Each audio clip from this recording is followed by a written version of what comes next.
नमस्कार भाई माने साधारण लोकर आज पुणी से असाधारण कथा पिला बेले आमे प्रार्थनाटी पढ़ी समस्ते पढ़ी आहे दयामय विश्व बिहारी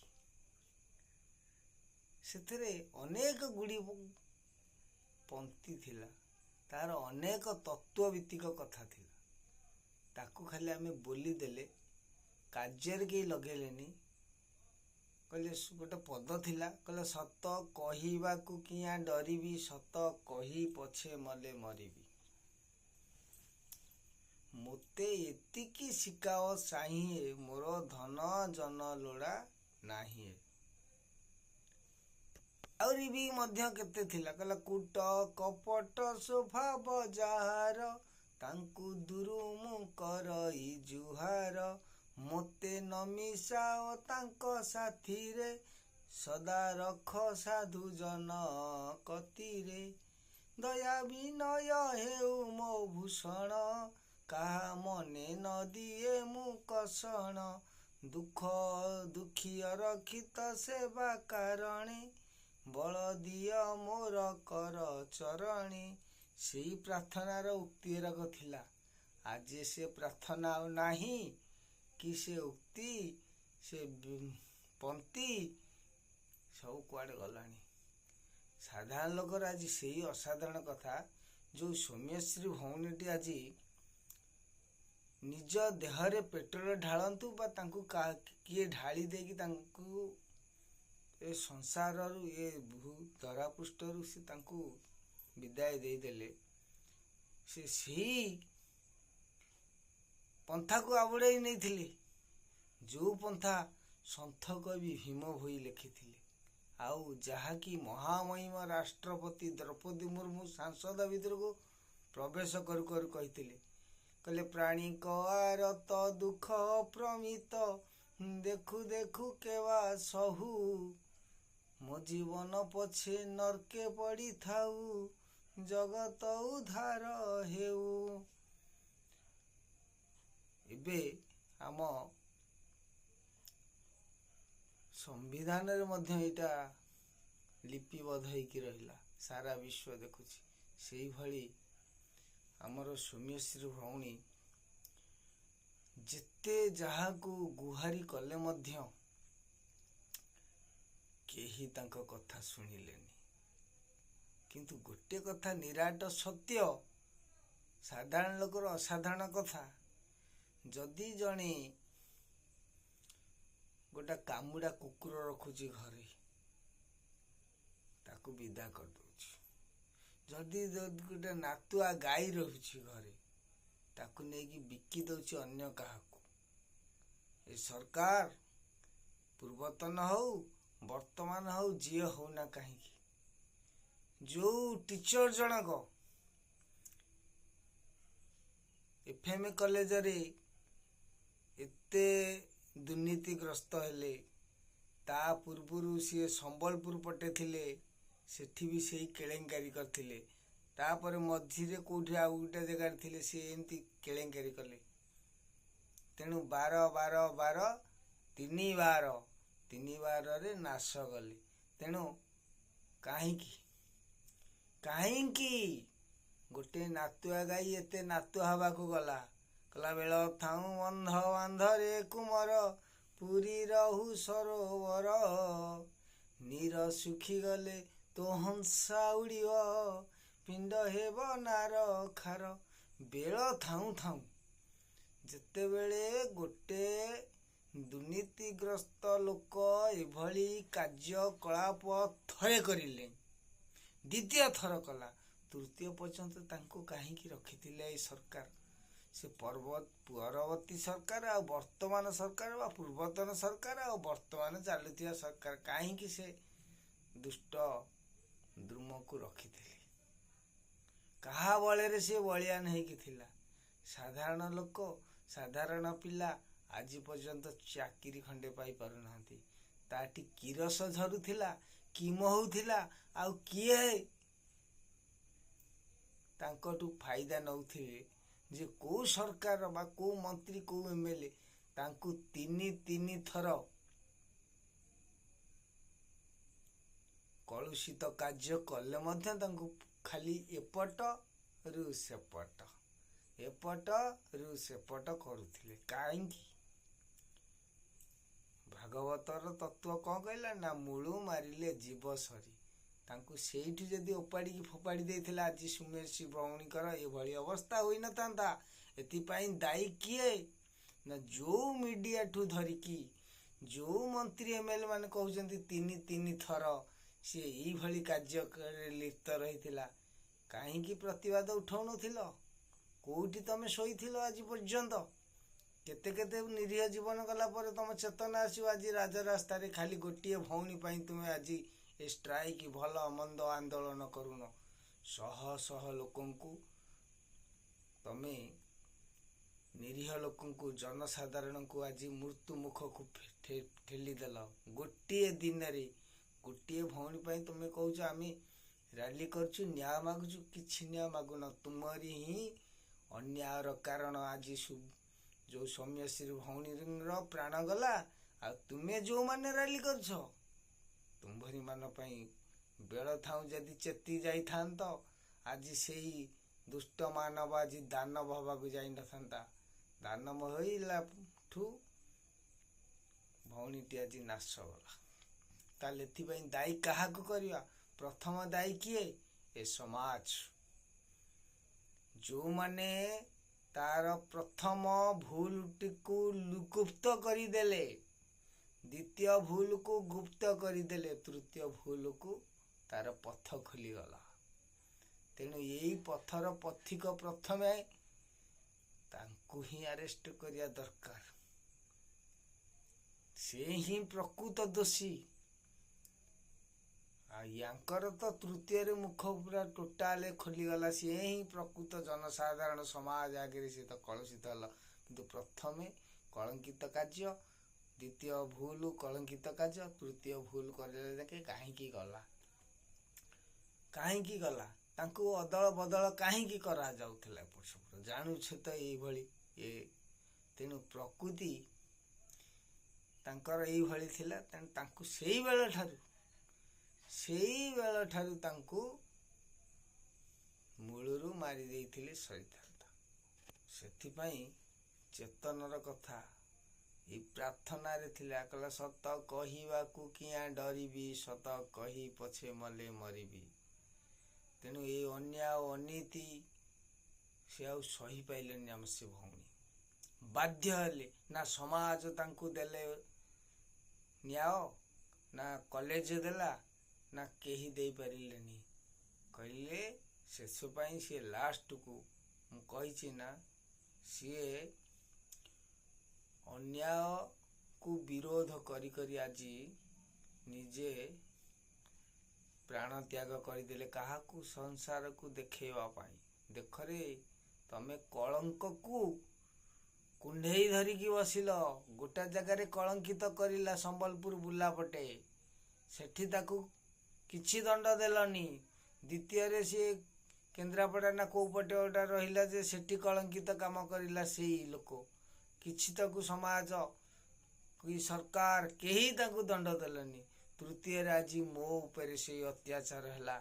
ଆଜି ମୁଁ ମଲା ପରେ ତୁମେ ମାନେ ଆସୁଛ ରାଜରାସ୍ତା ଅବରୋଧ କରୁଛ, ନ୍ୟାୟ ଭିକ୍ଷା କରୁଛ। କଣ କି ନ୍ୟାୟ ଦବ ସମାଜ? କେହି କିଛି ଦେଇପାରିବେ ନା।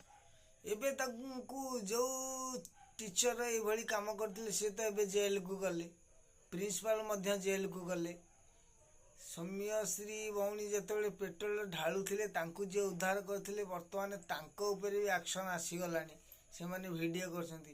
ସହଜେ ଗୋଟେ କଥା ହେଉଛି, ଆଜିକା ଡେଟ୍ରେ ଏତେ ସଉକି ଆସିଗଲାଣି। ସମସ୍ତେ ଗୋଟେ କ'ଣ ଭାବନ୍ତି, ଆମେ ସ୍ୱର୍ଗରୂପ ଆସିଛୁ, ଅପସରା ବା ପରି ବା ସ୍ୱର୍ଗର ଦେବତା ମାନେ ବୋଧେ ଆସିଛୁ, ଆମେ ଭିଡ଼ିଓ କରିକି ରଖିବୁ, ଏଇଟା ଆମ 7 ଜନ୍ମ ପର୍ଯ୍ୟନ୍ତ ରହିବ। ଭାଇମାନେ ଜୀବ ଉଦ୍ଧାର କର। ଯଦି ତୁମର ବି ବିପଦ ଏଇଭଳି ଆସିବ, ରାଜରାସ୍ତାରେ ଯାଉଥିବ ନା, ତମେ ତଣ୍ଟି ଶୁଖି ଯାଉଥିବ, ପାଣି ମାଗିଲା ବେଳକୁ ଜଣେ ଭିଡ଼ିଓ କରୁଥିବ, ନା ସେ କର୍ମ କରନି। ମାନବ ଧର୍ମ ହେଉଛି ଶ୍ରେଷ୍ଠ ଧର୍ମ। ଯାହାକୁ ଭଗବାନ, ଯାହାକୁ ଆପଣମାନେ ଯେଉଁ କାଠ ପଥର ଯେଉଁମାନଙ୍କୁ ପୂଜା କରୁଛ ନା, ସେଇମାନେ ହିଁ ଦିନେ ଥିଲା କହିଲା ଏଇ ମର୍ତ୍ତ୍ୟଧାମ ହେଉଛି ପୁଣ୍ୟଧାମ, ଆମେ ଏଇଠି ଜନ୍ମ ନେବୁ। ସେଇଠି ରାମ ଜନ୍ମ ହେଇଥିଲେ, ଆଣ୍ଠେଇଥିଲେ, ପେଟେଇଥିଲେ, ଚାଲିଥିଲେ, ଆଉ କୃଷ୍ଣ ବି ସେଇଠି ଆଣ୍ଠେଇ ପେଟେଇ ଚାଲିଥିଲେ। ଏଇ ହେଉଛି ଏଇ ଧରିତ୍ରୀ ପୂର୍ଣ୍ଣ ଜନ୍ମ ଭୂମି। ଆଉ ଏଇଠି ସବୁ ଦେବତା ମାନେ ବି ଏଇ ପୁଣ୍ୟ ଭୂମିକି ଆସିଥିଲେ। ତମେ ସେମିତି ମାନବ ହୋଇ ଆଜି ଦାନବ କେମିତି ସାଜି ଯାଉଛ। ଯୋଉ ସମୟଟି ଯୋଉ ଭାଇ ବନ୍ଧୁ ମାନେ ଭିଡ଼ିଓ କରୁଥିଲେ ନା, ସେତିକି ସମୟ ଭିତରେ ତୁମେ ତାଙ୍କୁ ଜୀବନ ଚାହିଁଥିଲେ ରକ୍ଷା କରିଦେଇ ପାରିଥାନ୍ତ। କ'ଣ ଥିଲା ଫାଇଦା? କ'ଣ ଭିଡ଼ିଓ ସୁଟ୍ କରିକି ପ୍ରମାଣ ରଖିଲ ବା କ'ଣ ଜୀବନଟାକୁ ବଞ୍ଚେଇ ପାରିଲ? ନା। କିନ୍ତୁ ସମସ୍ତେ ଆଜି ଆମେ କୁପଥରେ ଯାଇଛେ। ଆଉ କମେଣ୍ଟ ଦଉଛ ବିଭିନ୍ନ ଫେସବୁକ୍ ଭାଇମାନେ କହୁଛ ଏ ହାରାମିକି କିଏ ଚିହ୍ନିଛ, ଏ ଚୋରକୁ କିଏ ଚିହ୍ନିଛ, ଏ ଚୋଠାକୁ କିଏ ଚିହ୍ନିଛ। ଆରେ ଭାଇ, ସେମାନେ ତ ଯାହା କଲେ ତାଙ୍କ କର୍ମର ଫଳ ସିଏ ପାଇବେ। କିନ୍ତୁ ସମାଜ, ସରକାର, ନିୟମ କାନୁନ, ପୋଲିସ ବ୍ୟବସ୍ଥା କୋଉଠି ଥିଲା? ତିନି ଥର ଜଣେ ଭୁଲ କଲା ପରେ ତାକୁ କ୍ଷମା, ତାକୁ ସେଇବେଳଠୁ ଜେଲ୍ ଯଦି ପଠାଇ ଦିଆଯାଇଥାନ୍ତା ନା, ଆଜି ଆଉ ନିନ୍ଦିତ ହେଇନଥାନ୍ତେ, ସମସ୍ତେ ବନ୍ଦିତ ହେଇଥାନ୍ତେ, ବନ୍ଦନା ହେଇଥାନ୍ତା ସମସ୍ତିଙ୍କର। ଆଉ ସେ ଭଉଣୀଟି ମଧ୍ୟ ଜୀବନ ଫେରି ପାଇଥାନ୍ତା। ଗଲେଣି ତ ସିଏ ଆଉ ନାହାନ୍ତି, ଏ ଧରିତ୍ରୀ ମଧ୍ୟରେ ଆଉ ନାହାନ୍ତି। ତେଣୁ ତମେ କ'ଣ ତାଙ୍କୁ ନ୍ୟାୟ ଦେଲେ କ'ଣ ସିଏ ଆଉ ସଂସାରକୁ ଫେରିବେ? କିଛି ନାହିଁ। ଏହା ହିଁ ଖାଲି ନୀତି ଅନୀତି ରାଜନୀତି। ମୋର ଗୋଟେ ସାଧାରଣ ଲୋକର ଭିଡ଼ିଓଟି ପଡ଼ିଛି। ସମସ୍ତେ ଆମେ ଏଇ ଯେଉଁ ପ୍ରାର୍ଥନାଟି କହିଲେ, ଆମେ ସମସ୍ତେ ଏଇଠୁ ଶିକ୍ଷା ଦାନ, ଶିକ୍ଷା ଜ୍ଞାନ ସବୁ ଏଇଠୁ ଆମେ ଜାଣିଥିଲେ। କିନ୍ତୁ ତାକୁ ଆମର ପ୍ରକୃତ ରହସ୍ୟମୟ କ'ଣ ସେ କଥା ଆମେ କେହି କିଛି ବୁଝିଲେନି। ଆଉ ଗୋଟେ ପ୍ରାର୍ଥନା ଥିଲା, କହିଲା ବାଲ୍ୟକାଳୁ ଧର୍ମ ଧନ ମୁଁ ସଞ୍ଚିବି, ଏ ଜୀବନ ନିଶ୍ଚିତ, କେଜାଣି କାହାର ଆଜି ମୃତ୍ୟୁକାଳ ହୋଇଯିବ ଉପସ୍ଥିତ। ତେଣୁ ଆମେ ମାନବ ଜନ୍ମ ପାଇଛେ, ଏଡ଼େ ବଡ଼ ଦୁର୍ଲଭ ଜନ୍ମ। ଗୋଟେ ପିଲାଟି ନିଜ ଶରୀରରେ ପେଟ୍ରୋଲ ଢାଳିଲା। ପାଣି ଗୋଟେ ଢୋକ ପିଇବାକୁ ମିନିମମ୍ 2 ସେକେଣ୍ଡ ବା 2 ମିନିଟ୍ ଲାଗୁଛି। ଠିପିଟା ଖୋଲିବା, ଟେକିବା, ଢାଳିବା, ପିଇବା। ଏ ବୋତଲ ଠିପିଟା ତ ଢିଲା ନଥିବ ନା, ଟାଇଟ୍ରେ ଥିବ। ସାଧାରଣ ଲୋକର ଏଇ ହେଉଛି ଅସାଧାରଣ କଥା। 4-5 ରାଉଣ୍ଡ ଖୋଲିବ। ଖୋଲିଲା ପରେ ଜଣେ ଦୂରରୁ ମିନିମମ୍ କଲେଜ କ୍ୟାମ୍ପସ୍ ଭିତରେ ପ୍ରତି ପିଲାଠାରୁ ପିଲା ଡିଷ୍ଟାନ୍ସ ମିନିମମ୍ 100 ମିଟର ହେବ। 100 ମିଟର ଭିତରେ ଜଣେ ଖୋଲିଲା, କୋଉଠି ଢାଳିବ? ପାଣି ପିଉଛି କି କ'ଣ କରୁଛି? ଆଜିକା ଡେଟ୍ରେ ଭାଇ ଏତେ ଦ୍ରୁତ ହେଇଗଲାଣି ସମୟ, ଆଉ ସମାଜ, ଆଉ ସଂସ୍କାର, ଆଉ ମନୁଷ୍ୟ। ଯଦି କିଏ ଟିକେ ନଇଁ ପଡ଼ୁଛି, 10 ଆଖି ପଡ଼ିଯାଉଛି ତା ଉପରେ। ଟିକେ ନଇଁ ପଡ଼ୁଛି, ତା ଗୋଡ଼ରେ ଗୋଟେ କଣ୍ଟା ଯଦି ପଶିଯାଉଛି, ନଇଁକି କଣ୍ଟା କାଢ଼ିଲା ବେଳେ 10ଟା ଆଖି ତା ଉପରେ ପଡ଼ୁଛି। ତାମାନେ କେତେ ଜଣ? ମିନିମମ୍ 5 ଜଣ। ଗୋଟେ ପିଲାଟି ଯେତେବେଳେ ଠିପି ଖୋଲିକି ଉପରେ ଢାଳିଲା, ଲୋକମାନେ ଜାଣିପାରିଥିବେ। ସେଇଠି ଥିବେ ତାଙ୍କ ସହପାଠୀ। ଡିଆସିଲିଟାକୁ ଯେତେବେଳେ ଧରିଲା ହାତରେ, କି ବୋତଲଟାକୁ ତାକୁ କାଖେଇ ନଥିବ, ବୋତଲଟାକୁ ଢାଳିକି ଫିକିଦେଲା। ଏତେ ସମୟ ତମେ ବଞ୍ଚେଇବାର ସମୟ ଥିଲା। ଆଜି ତ ନାହାନ୍ତି। କହିବେ ଭାଇ ତମେ ଭଲ କଥାଟି କହୁଛ। ନା, ମୁଁ ଆଗରୁ ସୋସିଆଲ ମିଡ଼ିଆରେ ମୁଁ ପ୍ରଥମ କରିକି କହିଦେଇଥିଲି। ଟୋଟାଲ ଭିଡ଼ିଓ ଭାଇରାଲ ହେଇନଥିଲା କିରୋସିନରେ ପୋଡ଼ିହେଲା ବେଳେ ବା ପେଟ୍ରୋଲରେ ପୋଡ଼ିହେଲା। ମୁଁ କହିଲି ପେଟ୍ରୋଲର କାର୍ଯ୍ୟ ହେଲା ସିଏ ନିଜେ ଜଳିବା, ସେ କାହାକୁ ଜଳାଏନି। ସେ ଆଗ ଭଡ଼କିନା ନିଜେ ଜଳିଯାଏ। କିନ୍ତୁ ସେ ଭଉଣୀ ଯେତେବେଳେ ଢାଳି ଯାଇଛନ୍ତି, 1 ଲିଟର ପେଟ୍ରୋଲରେ ଢାଳି ନାହାନ୍ତି, ସେ 5 ଲିଟର ଭଳିଆ ଢାଳି ଦିଆଯାଇଛି ତାଙ୍କ ଉପରେ। ତାଙ୍କ ଉପରେ ଢାଳିକି ଡିଆସିଲି ମାରିବା ବ୍ୟବସ୍ଥା କରାଯାଇଛି। ନଚେତ 1 ଲିଟର ପେଟ୍ରୋଲରେ ଯେତିକିଟା ଜଳିବା କଥା, ସେ ନିଜେ ଭାସ୍ କିନା ପେଟ୍ରୋଲ ଜଳିଯିବ ଆଗ। ଆପଣମାନେ ଯଦି କହିବେ ନା, ମୁଁ ନିଜେ ହାତରେ ଢାଳିକି ଦେଖେଇଦେବି। ଯେଉଁ ସୌମ୍ୟ ମହାପାତ୍ର ପୋଡ଼ି ହେଇଥିଲେ, ମୁଁ ସେତେବେଳେ ମୋ ହାତରେ ପେଟ୍ରୋଲ ଢାଳିକି ଦେଖେଇଥିଲି। କେତେ ସମୟ ଭିତରେ ପେଟ୍ରୋଲ ଜଳିବ, ତାପରେ ଯାଇକି ମଣିଷ ପୋଡ଼ି ହେବ। ଦେଖିବେ, ମୋ ଭିଡ଼ିଓ ଅଛି। ସୌମ୍ୟ ମହାପାତ୍ର ଯେବେ ମରିଲେ ତା 2 ଦିନ ପରେ ମୁଁ କହିଥିଲି। ସେଇଭଳି ଏ ଭଉଣୀ କି ବଞ୍ଚେଇବା ପାଇଁ କାହାରି ମନୋବୃତ୍ତି ମାନସିକତା ନଥିଲା, ଆଉ ତାଙ୍କୁ ମାରିବା ପାଇଁ ଅନେକ ସହଯୋଗ ଦେଇଥିଲେ। ସେଥିପାଇଁ ଆମ ସମାଜ ଦାୟୀ, ଆମ ସରକାର ଦାୟୀ, ଆମ ନିୟମ କାନୁନ ଦାୟୀ। 3 ଥର ଭୁଲ କଲା ପରେ ସାଧାରଣ ଲୋକ ଯଦି ଗୋଟେ କି କାହାକୁ ବାହାରେ ବାଡ଼େଇ ଦଉଛି, ଗ୍ୟାସ୍ ଲାଗି ଯାଉଛି, ଜେଲ ଭିତରକୁ ସାଙ୍ଗେ ସାଙ୍ଗେ କଥା ବୁଝେନି, କହିଲେ ଆଗ ମାଡ଼ ପଛେ ବିଚାର, ଭିତରେ ନେଇ ପୁରେଇ ଦଉଛନ୍ତି। ଏଇ ଯୋଉ ଲୋକ ଯୋଉ କେଳେଙ୍କାରୀ କରିଲା, ଏଇ ଯୋଉ କେଳେଙ୍କାରୀ ଭଲ ମନ୍ଦ କରିଲା, ସେ ଲେକ୍ଚରଙ୍କୁ ଅଦଳ ବଦଳ କରିବା ଅପେକ୍ଷା ସିଧା କାରାଗାରକୁ ପେଶିବାର ଥିଲା। ତାହେଲେ ଏ ଭୁଲକୁ ତାଙ୍କର କ୍ଷମା ଦେଇ ଆଜି ସମାଜ ଉପରେ କଳୁଷିତର କାଳିମା ବୋଳିଲେ କାନୁନ, ସରକାର ଆଉ ସମାଜ। ଭାଇମାନେ ରଖୁଛି, ସାଧାରଣ ଲୋକର ଅସାଧାରଣ କଥା। ଯିଏ ଚୋର କରିଛି ବା ଯିଏ ଭୁଲ କରିଛି ସିଏ ତ ଜେଲ ଯିବ, ସେ ଭଉଣୀ ତ ଆଉ ଫେରିବେନି ନା। ତାହେଲେ ସେ ଦାଗିକି ସାହସ ପଣ ଦେଲା କିଏ? କାହା ପାଇଁ ସିଏ ଏତେ ଦୁର୍ନୀତିଗ୍ରସ୍ତ ହୋଇ ଆଜି ଗୋଟେ ଭଉଣୀର ଜୀବନକୁ ବଳିଦାନ ଦେବାକୁ ପଇଲା? ଆମେ ଦୋଷ ଦେବା ପ୍ରଥମେ କାହାକୁ? ଆପଣମାନେ ବିଚାର କରିବେ।